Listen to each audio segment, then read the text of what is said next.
The sun was setting over the flat, open expanse of the Midwest town, painting the sky in hues of orange and purple.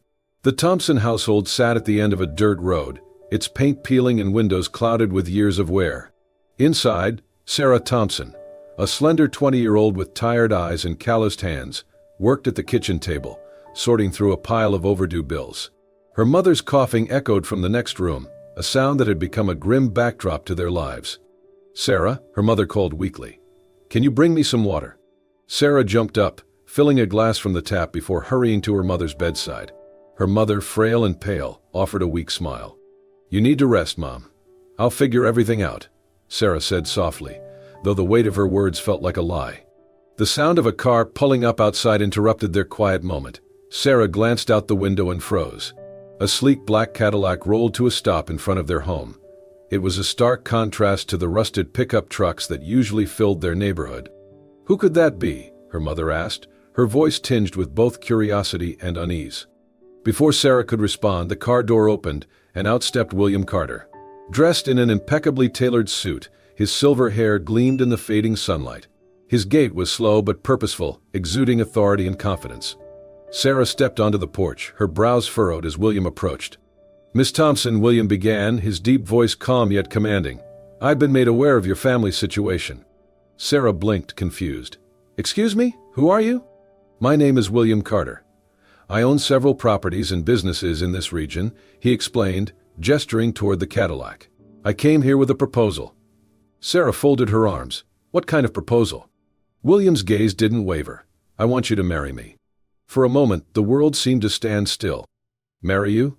Sarah repeated, her voice rising in disbelief. "You're serious?" "Dead serious," William replied, his tone steady. "You're a smart, capable young woman, and I have no doubt you'd make an excellent companion. In return, I'll ensure your family's financial security. Your mother will receive the best medical care, and your brother's education will be fully funded. It's a fair deal." Sarah stared at him, searching for any sign of humor or deceit, but his expression was unreadable. I need time to think about this," she stammered. "Of course," William said with a slight nod, "but I'll need your answers soon. Time is a luxury neither of us can afford." As he returned to his car and drove away, Sarah stood rooted on the porch, her mind racing.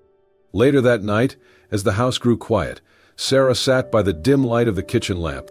Her mother's voice broke the silence. "Sarah," she called from the doorway, her frail frame leaning against the wooden frame for support. "What did he want?" Sarah hesitated, then relayed the proposal. Her mother's eyes widened in shock.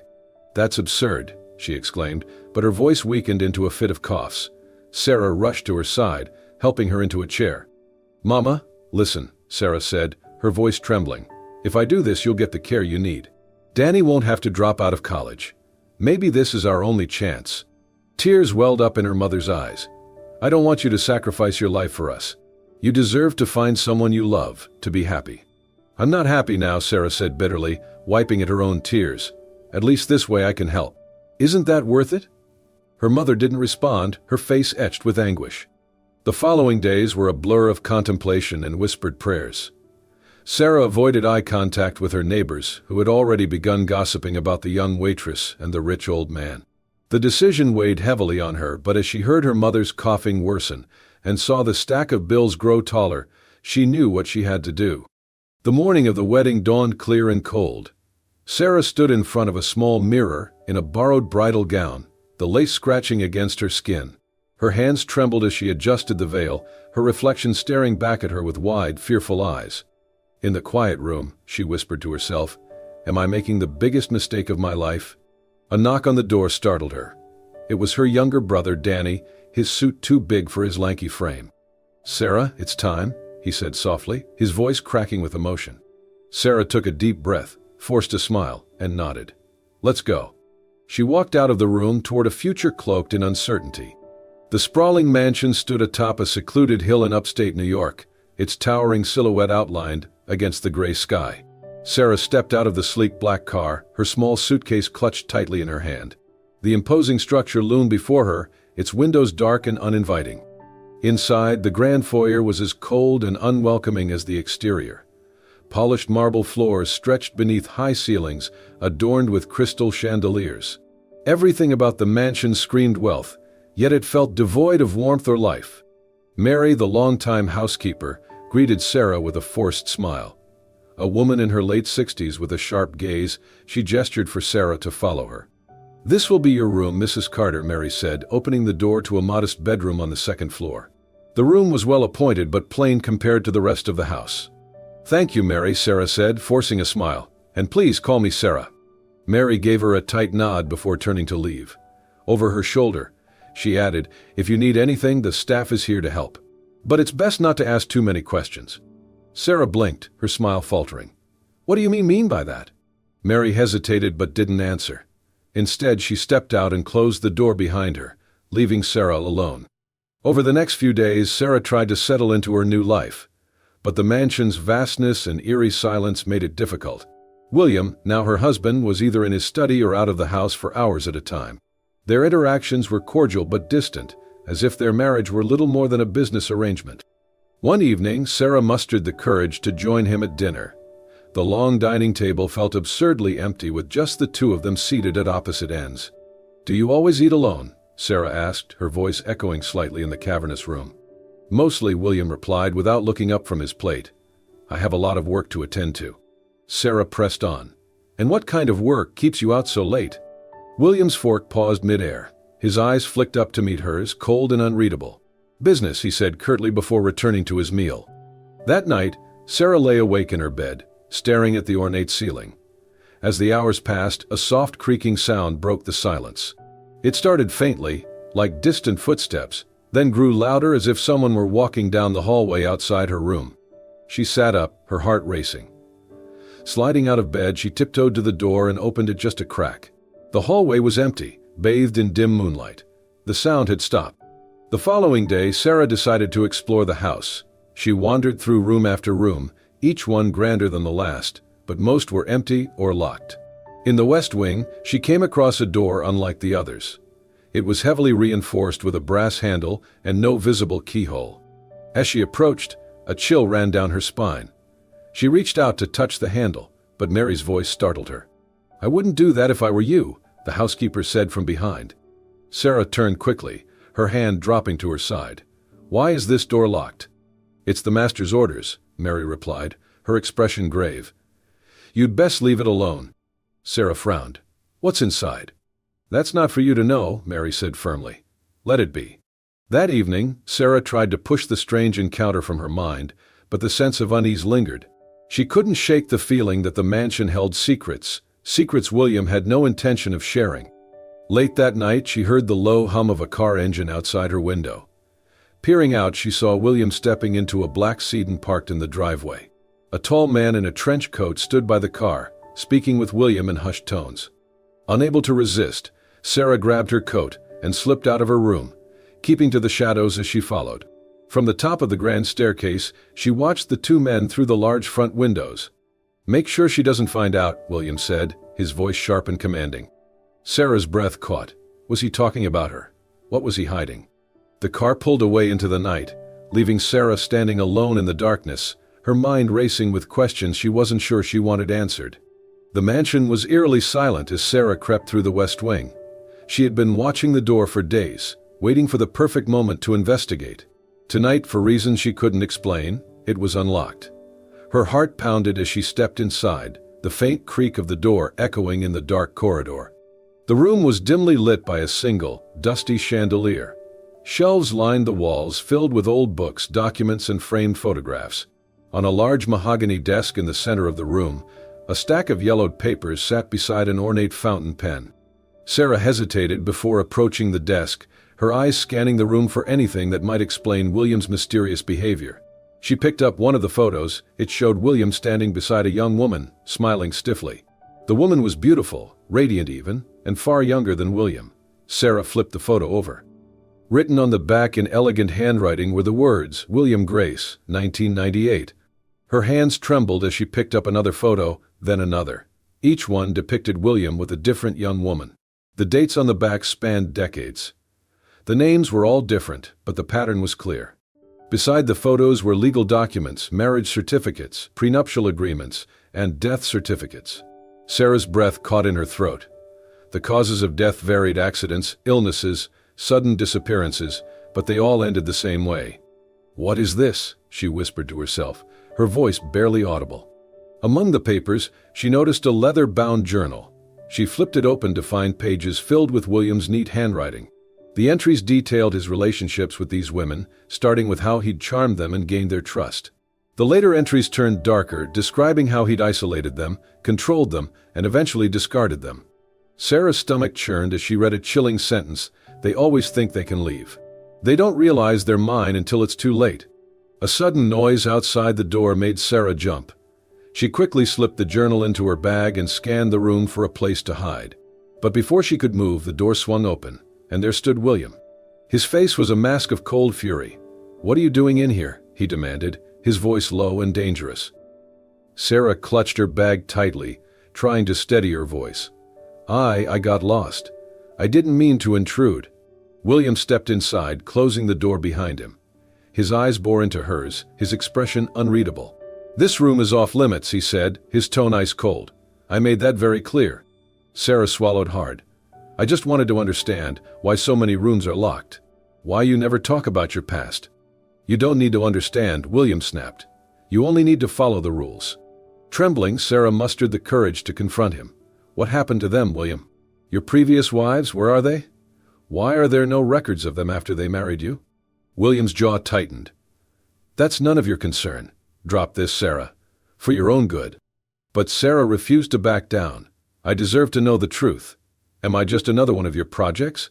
Someone you'll toss aside when you're done?" For a moment, William's face softened, as if he were about to explain. But then his cold mask returned.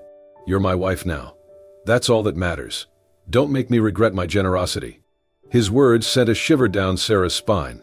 She realized she was in far deeper danger than she'd imagined. William wasn't just a controlling man with secrets, he was a predator. Feigning submission, Sarah nodded. "I'm sorry. I shouldn't have pried."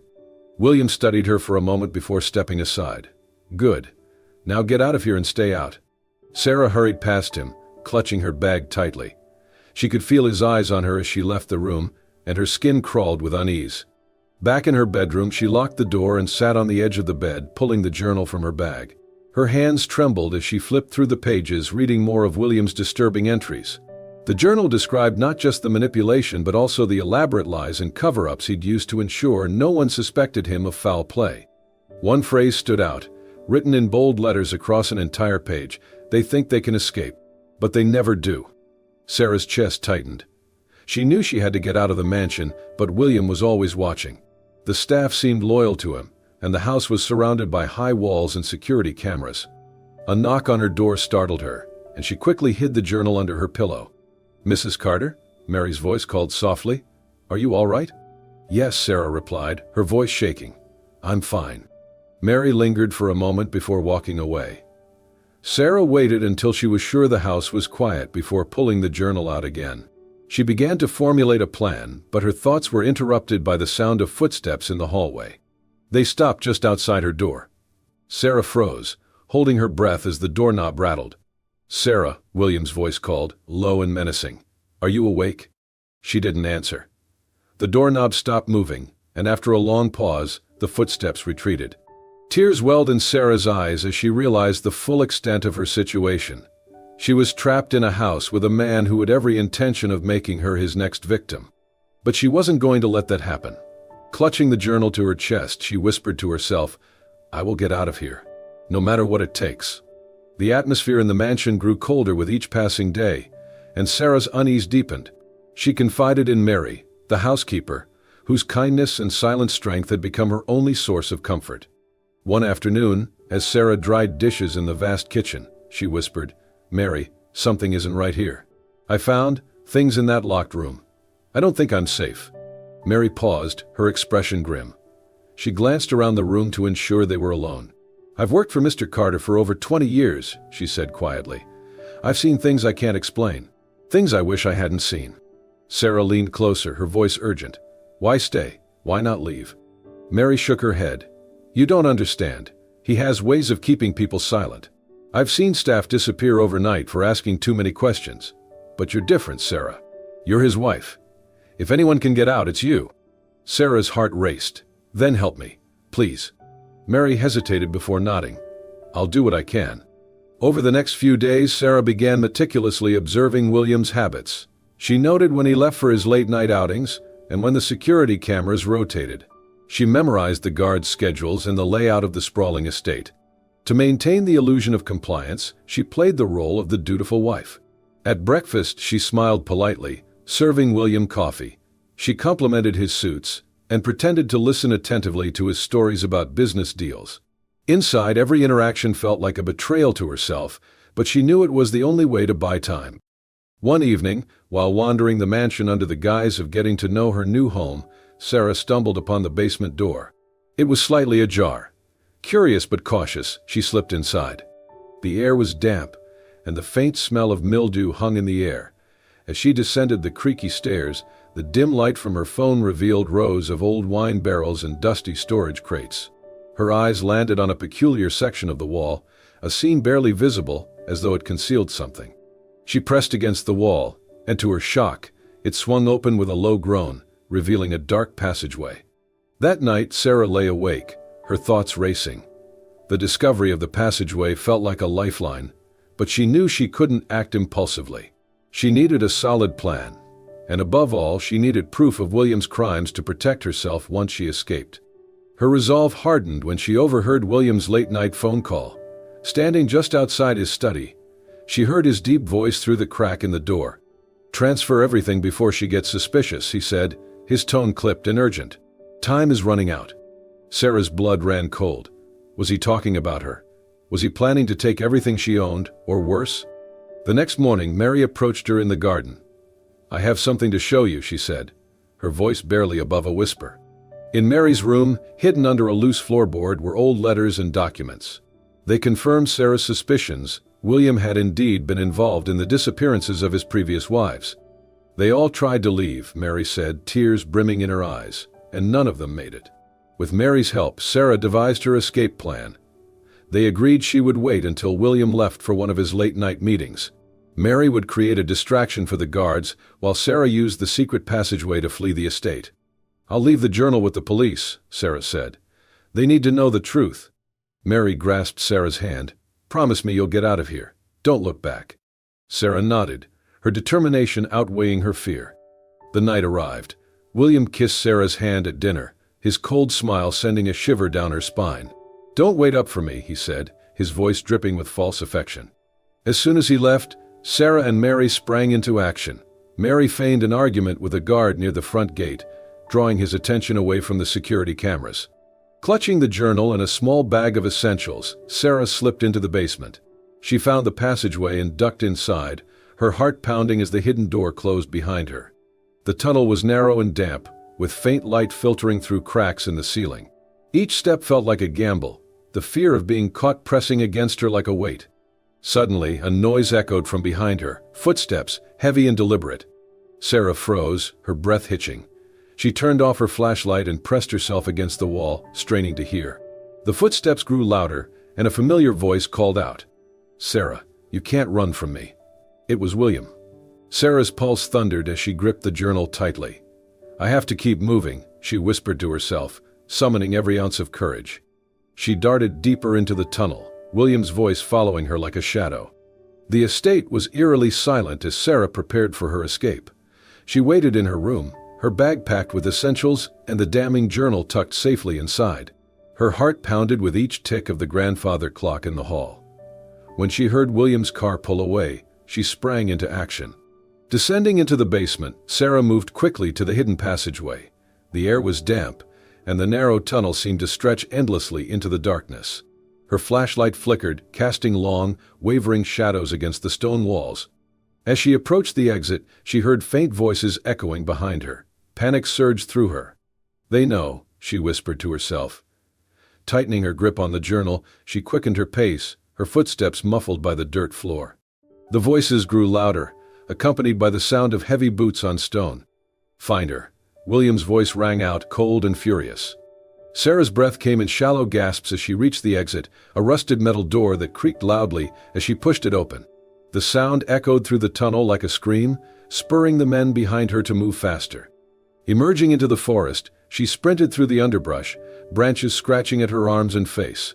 The night was pitch black, and the only light came from the faint glow of the moon. Behind her, flashlights bobbed as William's men fanned out, their shouts growing closer. "She can't have gone far," one yelled. Sarah's lungs burned as she pushed herself to keep running. She clutched the journal tightly, knowing it was her only weapon against William. Just as Sarah's strength began to wane, she spotted headlights through the trees. A car was approaching on a nearby road. She stumbled toward it, waving her arms frantically. "Help, please, stop."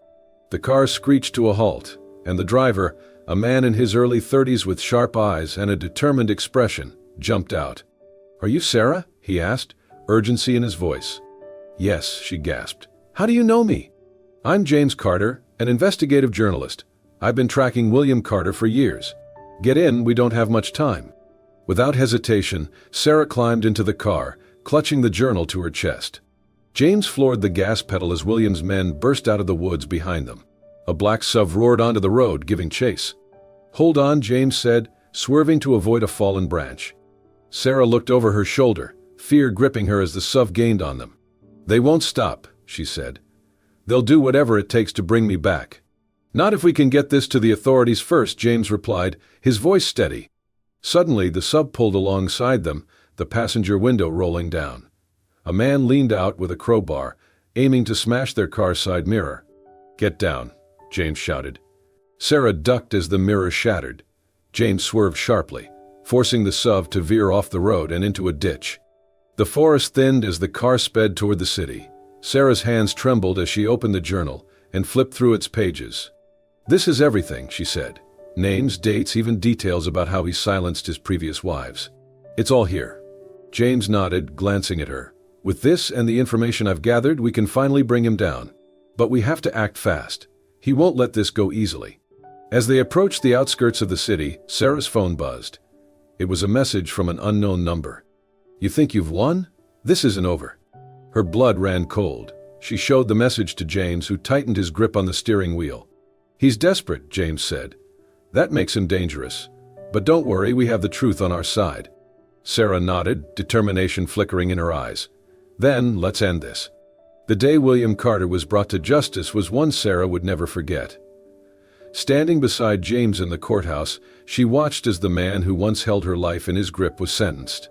The courtroom buzzed as the judge listed William's crimes, fraud, coercion, and suspected involvement in multiple disappearances. Sarah clutched the journal tightly, its damning evidence now an essential piece of the case. The weight of her journey settled over her, but for the first time in months, she felt lighter. Justice had been served. The media erupted with news of William's arrest. Headlines labeled him a tycoon-turned-predator, exposing the layers of deceit and manipulation he had woven over decades. Victims' families came forward, thanking Sarah and James for their bravery in shining a light on the truth. As part of a court settlement, William's estate was liquidated to fund a compensation program for his victims and their families. Sarah, one of the primary claimants, received a portion of the settlement. For Sarah, the money was a lifeline. She used it to pay off her mother's medical debts and ensure her younger brother could complete his college education. The relief in their eyes was more valuable to her than any dollar amount. Back in her small hometown, Sarah found solace in rebuilding her life. With James's encouragement, she opened a community center focused on supporting women in crisis. She named it New Beginnings, a tribute to her own journey of survival and renewal. The center quickly became a haven for others. Sarah shared her story openly, inspiring women to reclaim their lives and trust their instincts. "Your past doesn't define you," Sarah would say. "Your courage to change does." As Sarah dedicated herself to helping others, her bond with James deepened. What began as a partnership in justice evolved into a genuine connection. James admired Sarah's resilience and her ability to find light even in the darkest moments. Sarah, in turn, was drawn to his unwavering support and determination to right the wrongs they had uncovered. Over time, their late-night planning sessions turned into dinners filled with laughter, shared dreams, and stolen glances. One year after their harrowing escape, James invited Sarah to a quiet park just outside her hometown, the same place where he had first picked her up that fateful night. As the sun set, James led Sarah to a small bench overlooking a serene lake. With a nervous smile, he pulled a simple yet elegant ring from his pocket. "Sarah," he began, his voice steady but full of emotion, "you've shown me what real courage looks like. You've taught me that even the most broken paths can lead to something beautiful. Will you let me stand by your side forever?" Tears welled in Sarah's eyes as she nodded, her voice steady. "Yes, but no locked doors in our house." They both laughed, the moment filled with relief and joy. Their wedding was a modest but heartfelt celebration, held in Sarah's hometown. The community that had rallied behind her gathered to witness her new beginning. The ceremony took place in the garden of the community center, surrounded by blooming flowers and the women whose lives Sarah had touched. Sarah wore a simple white dress, her smile brighter than ever.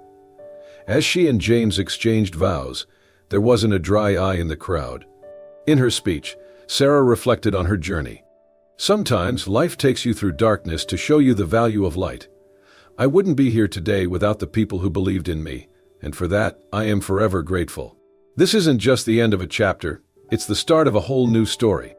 As they danced under strings of twinkling lights, James whispered, "You didn't just survive, Sarah, you thrived. And I'm so proud to be part of your story." Sarah leaned her head on his shoulder, smiling. "And I'm glad you were there to help me write it." Thank you for joining us on Sarah's incredible journey, a tale of resilience, justice, and the power of love to heal even the deepest scars. From a life of fear to one of purpose and joy, Sarah's story reminds us all that courage and determination can light the way through the darkest of times. If this story touched your heart, don't forget to like and share it with others who might find inspiration in Sarah's strength. And remember, this is just one of many heartfelt stories we bring to you. Subscribe to Soul-Stirring Stories and turn on notifications so you never miss another tale that uplifts, inspires, and reminds you of the beauty of the human spirit. Until next time, take care, stay strong, and always believe in new beginnings. See you in the next story.